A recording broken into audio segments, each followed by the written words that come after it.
ये मस्ती है बचपन की, ये मस्ती है बचपन की। छप छप छप छप छप, बचपन और पचपन की। छप छप छप छप छप छप। फिर से बोलो। हाँ हाँ बच्चों, बचपन की। गाने गुनगुनाने की, हंसने और हंसाने की। छप छप छप छप छप छप। ये मस्ती है सुनने की, ये मस्ती है सुनाने की।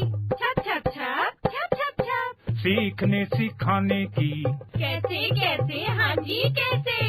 ऐसे 1 2 3 लंबा चौड़ा गोल, कंचा कंघी ढोल, जोड़ तोड़ और नाप तोड़। अजब खेल गजब गणित। नमस्कार बच्चों, रेडियो कुमाऊनी आप लोगों के बीच में लेकर आ रही है कार्यक्रम अजब खेल गजब गणित, जिस कार्यक्रम को आप सुन पाएंगे हर रोज रेडियो कुमाऊनी के माध्यम से। लीला और लाखन आ रहे हैं अपने बुबू के साथ आप लोग के साथ मिलकर चुलबुली बातें करने और नए नए खेल खेलने के लिए। तो चलिए चलते हैं इस कार्यक्रम की ओर।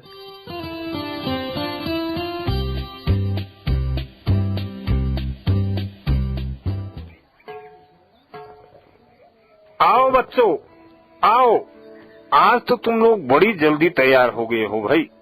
रेखा गणित पढ़ने में मजा आ रहा है मेरे को लगता है। बुबू, रेखा गणित बड़े मजेदार है। स्केल और चादा का प्रयोग करने में बड़ा मजा आ रहा है। उस दिन हमने एक मुंह वाले प्रकार से वृत्त भी बनाया था। बुबू, कल हमने चतुर्भुज बनाया था। ये देखो, मैंने सभी रेखाएं नापी भी हैं और कोण भी नापे हैं। शाबाश। कोई भी चीज तभी समझ में आती है लीला, जब हम स्वयं अपने हाथों से उसको बनाते हैं। तुमने त्रिभुज और चतुर्भुज वृत्त स्वयं अपने हाथ से बनाए तो समझ में भी आ गए। बुबू, आज आप हमें क्या समझा रहे हैं? लीला, आज हम आयत के बारे में समझेंगे। बुबू, ये आयत क्या होता है?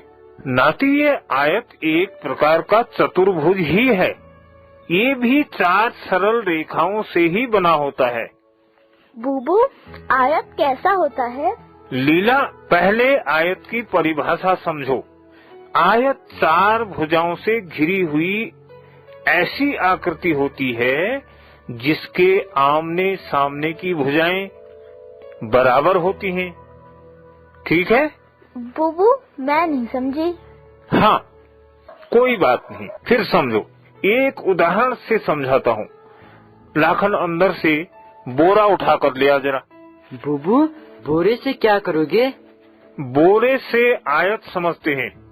तुम एक बोरा तो लाओ। बुबू, अभी लाता हूँ। बुबू, बोरे में भी तो 4 भुजाएं हैं। ये रहा बुबू बोरा।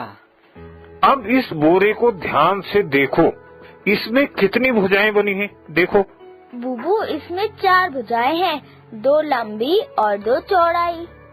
शाबाश। अब केवल 2 लंबाइयों पर ध्यान दो। क्या दोनों आपस में बराबर हैं? हाँ बुबू, दोनों भुजाएं आपस में बराबर हैं। इन दोनों भुजाओं को ही हम आमने सामने वाली भुजा कहते हैं। जैसे तुम और मैं आमने सामने बैठे हैं ना, इसी तरह से दोनों लंबाई भी आमने सामने हैं और बराबर भी हैं। हाँ बुबू, बोरे की ये दोनों भुजाएं तो बराबर हैं। अब देखो, बोरे की दोनों चौड़ाई वाली भुजाएं भी आपस में बराबर होती हैं। देखो। हाँ बुबू, ये भी आपस में बराबर हैं। ये भुजाएं भी आमने सामने ही हैं।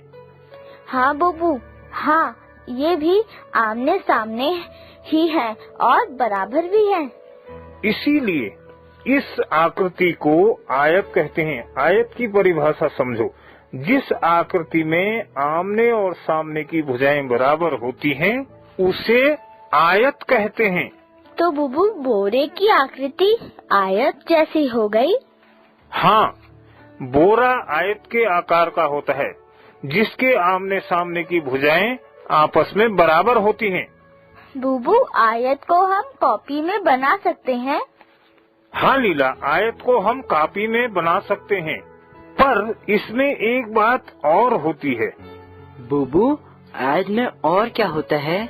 लाखन, इसमें कितने कोण बने हैं जरा देखो। बुबू, आयत में 4 कोण हो गए और चतुर्भुज में भी 4 ही कोण थे। शाबाश। चतुर्भुज में चारों कोण अलग अलग थे। जैसे कोई कोण 40 अंश का था तो कोई कोण 150 अंश का था। सब कोण अलग अलग थे, पर आयत में सभी कोण आपस में बराबर होते हैं और चारों कोणों का योग 360 ही होना चाहिए। बुबू, आयत में चारों कोण आपस में बराबर होने चाहिए, क्यों? लीला, अगर कोण अलग अलग होते हैं तो आकृति चतुर्भुज कहलाएगी और अगर चारों कोण आपस में बराबर होते हैं तो आकृति आयत कहलाती है। तो बुबू, आयत की परिभाषा क्या होगी? लीला, आयत जिसके आमने और सामने की भुजाएं तथा प्रत्येक कोण 90 अंश का हो, आयत कहलाता है। ठीक है बुबू, प्रत्येक कोण 90 डिग्री का हो, क्यों? क्योंकि 90 धन 90 धन 90 धन 90 अर्थात चारों कोण 90-90 के होंगे तो टोटल हो जाएगा 360 अंश। यानी प्रत्येक कोण 90 अंश होने पर चारों कोणों को जोड़ने पर 360 अंश होता है। चारों कोणों का योग भी 360 ही होना चाहिए। तो बुबू, बोरे के चारों कोने में 90 का ही कोण बना है? हाँ, बोरे के प्रत्येक कोने पर 90 अंश का ही कोण बना है। जरा चांदा लाओ, कोने को नापते हैं, देखते हैं कितने अंश का कोण है। ये लो बुबू चांदा, इससे नापो। चांदा का मध्य बिंदु रखा बोरे के कोने पर। 0 से 180 वाली रेखा बोरी की लंबाई वाली रेखा उसके ऊपर रखा। बोरी की चौड़ाई वाली रेखा की रीडिंग 0, 10, 30, 40, 50, 60, 70, 80, 90 देखो ठीक 90 अंश पर आई। हाँ बुबू, ये तो ठीक 90 डिग्री का आ रहा है, तो ये कोण 90 डिग्री का हो गया। ठीक इसी प्रकार एक एक करके सभी कोणों को नापो तो प्रत्येक कोण 90 डिग्री का या 90 अंश का होगा। बुबू, एक आयत कॉपी में पेंसिल की सहायता से बनाते हैं। हाँ, चलो अपनी कॉपी में एक एक आयत बनाओ। सबसे पहले एक सरल रेखा खींचो, 8 सेंटीमीटर लंबी। खींचो चलो। बुबू, सरल रेखा बनाना तो आसान है। पहले बनाया एक बिंदु ए, स्केल की 0 लाइन बिंदु ए पर स्केल को सीधा रखा। 8 सेंटीमीटर पर दूसरा बिंदु बी बनाया। बिंदु ए और बिंदु बी को स्केल की सहायता से मिला दिया और बन गया, देखो। अब हमें आयत बनाना है। आयत की परिभाषा समझ लो। जिसके आमने सामने की भुजाएं बराबर होंगी तथा प्रत्येक कोण 90 अंश का होगा तो बिंदु ए पर 90 डिग्री का कोण बनाओ जरा। बुबू, कोण तो चांदे से बनाएंगे। हाँ, कोण चांदा से ही बनते हैं। बिंदु ए पर चांदा का मध्य बिंदु 180 से 0 वाली रेखा AB के ठीक ऊपर चांदा की रीडिंग 10, 20, 30, 40, 50, 60, 70, 80 और 90 अंश पर बिंदु बनाया। इस बिंदु को बिंदु ए से मिला दिया, बन गया 90 अंश का कोण। शाबाश। ठीक इसी प्रकार बिंदु बी से भी 90 अंश का कोण बनाओ, क्योंकि आयत में सभी कोण 90 अंश के होते हैं। हाँ बुबू, बिंदु बी पर भी 90 अंश का कोण बनाता हूँ। चांदा का मध्य बिंदु बिंदु बी पर 0 से 180 वाली रेखा बी ए के ठीक ऊपर। अब चांदा की रीडिंग 10, 20, 30, 40, 50, 60, 70, 80 और 90 ये रहा 90 अंश। यहाँ पर बनाया बिंदु, इसको मिलाया बिंदु B से। अब इन बिंदुओं का नाम रखते हैं। बिंदुओं के नाम हमेशा क्रम से होने चाहिए। A और B तो क्रम से हैं। इसी क्रम को आगे बढ़ाते हुए B के ठीक ऊपर बिंदु C और बिंदु A के ठीक ऊपर बिंदु D आएगा। बुबू, बिंदुओं के नाम तो क्रम से ही होते हैं ना? बिंदु A, बिंदु B, बिंदु C और बिंदु D। शाबाश। आयत में आमने सामने की भुजा बराबर होनी चाहिए और प्रत्येक कोण 90 अंश का होना चाहिए। तो रेखा AD में A से 4 सेंटीमीटर दूरी पर एक बिंदु बनाओ। अब इसका नाम रख दो D। लीला, बुबू, स्केल से 4 सेंटीमीटर की रेखा A से D की तरफ यहाँ पर बनी, इसका नाम D रेखा। D रखा क्या? D रखा। हाँ, ठीक इसी प्रकार रेखा BC पर भी 4 सेंटीमीटर की रेखा खींचो, क्योंकि आमने सामने की रेखा बराबर होनी चाहिए। उसी को तो आयत कहते हैं लीला। बिंदु C से बिंदु D की तरफ 4 सेंटीमीटर रेखा यहाँ पर आया, इसका नाम बिंदु C हो गया। अब ऊपर की तरफ शेष भुजा को रबड़ से मिटा दो और बिंदु C और बिंदु D को मिला दो। ये मिटाया 4 सेंटीमीटर, ये ऊपर की तरफ शेष बची भुजाओं को बिंदु C से बिंदु D को मिलाया। हाँ बुबू, ये तो बोरी जैसी आकृति बन गई। बिल्कुल, बस इसी आकृति को कहते हैं आयत, जिसके आमने सामने की भुजा बराबर हो। देखो, AB के सामने CD, AB भी 8 सेंटीमीटर और CD भी 8 सेंटीमीटर, तो ये हो गया बराबर आमने सामने की भुजाएं। और AD और BC भी बराबर हैं।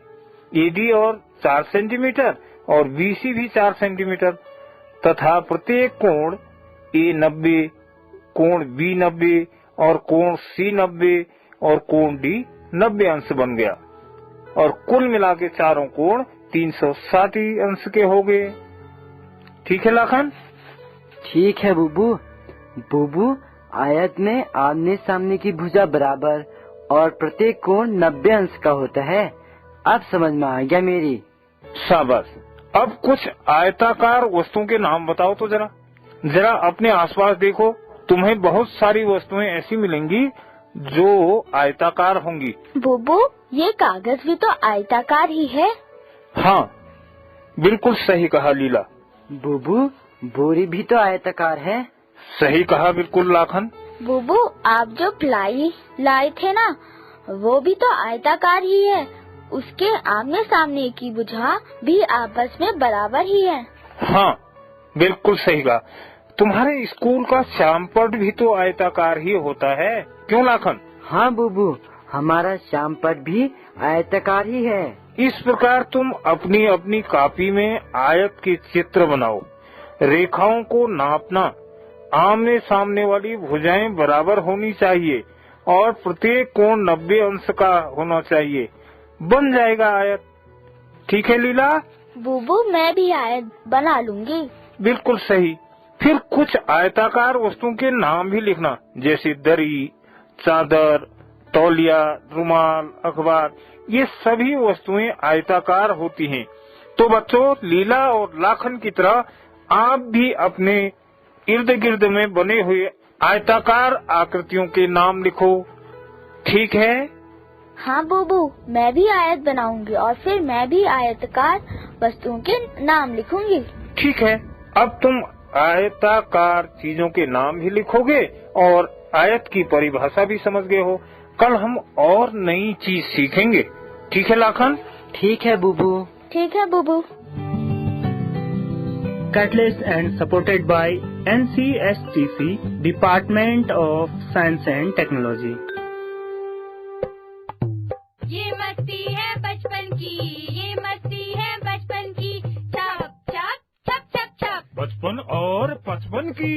छप छप छप छप छप छप। फिर से से बोलो। हाँ हाँ बच्चों, बचपन की, गाने गुनगुनाने की, हंसने और हंसाने की। छप छप छप छप छप छप, ये मस्ती है सुनने की, ये मस्ती है सुनाने की। छप छप छप छप छप छप, सीखने सिखाने की। कैसे कैसे, हाँ जी कैसे। ऐसे 1 2 3, लंबा चौड़ा गोल, कंचा कंघी ढोल, जोड़ तोड़ और नाप तो। ये